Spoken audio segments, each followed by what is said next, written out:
the party's National Secretariat, Mark Raymond of the ruling UMP party and the Vice Chair of the Parliamentary Assembly of the Western European Union, Gérard Charras from the Radical Left Party, George Hodge from the French Communist Party and Senator Jean-Pierre Michel of the French Socialist Party and founder of the French Union for Judges.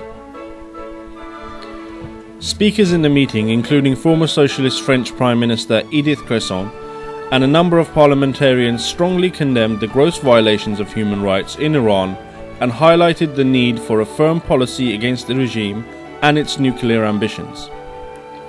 Following his introductory remarks as the chairman, Mr. Terrasse called on Mrs. Rajavi to address the meeting on the current situation in Iran and its prospects.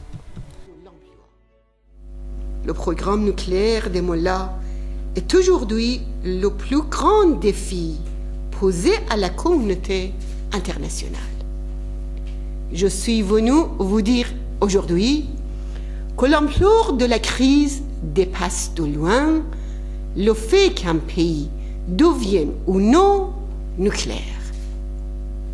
Ce que le monde doit décider, c'est si une dictature religieuse intégriste peut s'armer de la bombe atomique ou non. Un régime qui va instaurer un empire islamiste. Un régime qui prétend diriger 1,5 milliard de musulmans. Imaginez un instant qu'un régime dont le président appelle à rayer de la carte Israël possède la bombe atomique.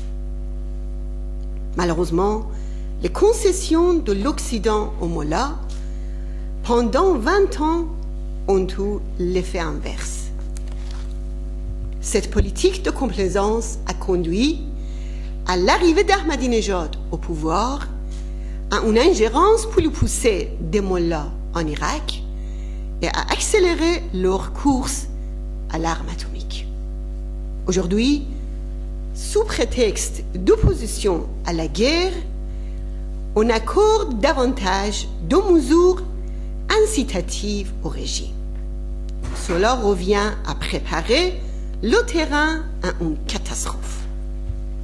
L'Europe doit tirer une leçon de son histoire. Céder une partie de la Tchécoslovaquie n'a pas satisfait l'appétit d'Hitler et l'a encouragé dans son expansionnisme. Aujourd'hui, les dirigeants européens négocient dans le même esprit et sous le même prétexte avec les représentants du fascisme religieux pour empêcher la guerre. Il ne fait pas permettre aux Mollahs de profiter de l'opposition à la guerre pour justifier leur course à l'arme atomique. La propagande des Mollahs sur soutien des Iraniens au programme nucléaire est un énorme mensonge.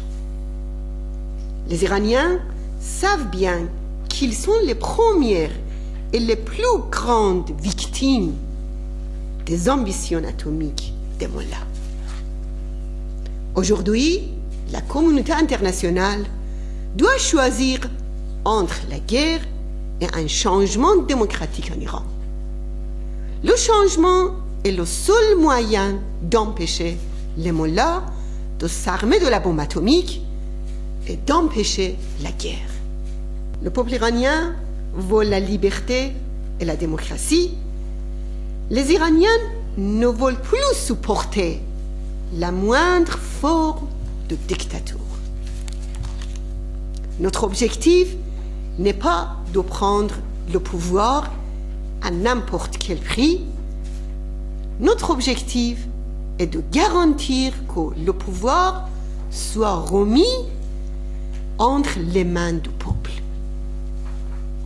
Le vote populaire est le seul critère de légitimité. La liberté et la démocratie sont pour nous un principe, une stratégie et une nécessité absolue, politique, sociale et historique.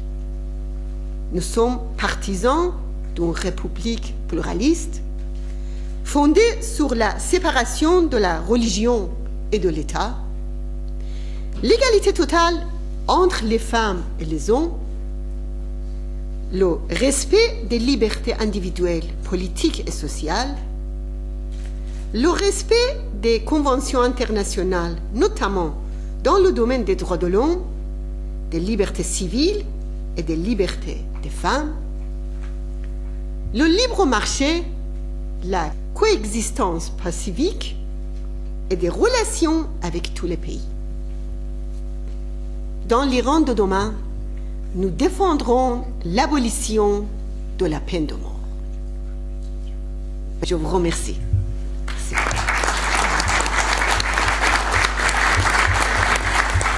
Adopted the